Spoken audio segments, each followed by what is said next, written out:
Ranji trophy గెలిచి చరిత్ర సృష్టించిన జమ్మూ కాశ్మీర్. దేశవాళీ క్రికెట్ చరిత్రలో జమ్మూ కాశ్మీర్ జట్టు సరికొత్త అధ్యాయాన్ని లిఖించింది. హుబ్బళ్లి వేదికగా జరిగిన రంజీ ట్రోఫీ ఫైనల్ పోరులో 8 సార్లు ఛాంపియన్గా నిలిచిన కర్ణాటకపై ఆధిపత్యం చెలాయించి తొలిసారి రంజీ టైటిల్ను కైవసం చేసుకుంది. ఈ అద్భుత విజయంపై జమ్మూ కాశ్మీర్ ముఖ్యమంత్రి ఒమర్ అబ్దుల్లా హర్షం వ్యక్తం చేశారు. ఆయన ఈ మ్యాచ్ చివరి రోజు ఆట కోసం కర్ణాటకలోని హుబ్బెళ్లి వచ్చి స్టేడియంలో ప్రత్యక్షంగా వీక్షించారు. ఈ విజయాన్ని పురస్కరించుకుని సీఎం ఒమర్ అబ్దుల్లా కీలక ప్రకటన చేశారు. చారిత్రక విజయం సాధించిన జట్టులోని ఆటగాళ్లు, సపోర్ట్ స్టాఫ్కు కలిపి మొత్తం 2 కోట్ల రూపాయల నగదు బహుమతిని ప్రకటించారు. అంతేకాకుండా ఇటీవల నోటిఫై చేసిన నిబంధనల ప్రకారం ప్రతిభావంతులైన క్రీడాకారులకు ప్రభుత్వ ఉద్యోగాలు కల్పిస్తామని హామీ ఇచ్చారు. ఈ విజయం జమ్మూ కాశ్మీర్ క్రికెట్లో ఒక కీలక మలుపు అని, ఇది ఎంతో మందికి స్ఫూర్తినిస్తుందని సీఎం పేర్కొన్నారు.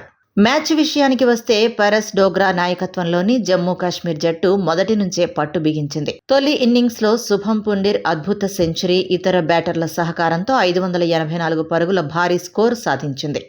అనంతరం బ్యాటింగ్కు దిగిన కర్ణాటక తరపున మయాంక్ అగర్వాల్ ఒంటరి పోరాటం చేసినా జమ్మూ బౌలర్ ఆకిబ్ నబీదార్ 5 వికెట్లతో చెలరేగడంతో కర్ణాటక వెనుకబడిపోయింది. దీంతో జమ్మూ కశ్మీర్కు 291 పరుగుల భారీ తొలి ఇన్నింగ్స్ ఆధిక్యం లభించింది. రెండో ఇన్నింగ్స్లోనూ కశ్మీర్ ఓపెనర్ కమ్రాన్ ఇక్బాల్, సాహిల్ లోత్రా సెంచరీలు బాదడంతో మ్యాచ్ డ్రాగా ముగిసింది. అయితే నిబంధనల ప్రకారం మొదటి ఇన్నింగ్స్ ఆధిక్యం ఆధారంగా జమ్మూ కాశ్మీర్ను విజేతగా ప్రకటించారు. దేశవాళీ క్రికెట్లో బలమైన జట్లలో ఒకటైన కర్ణాటకను ఓడించి టైటిల్ గెలవడం కశ్మీర్ జట్టు సత్తాకు నిదర్శనంగా నిలిచింది.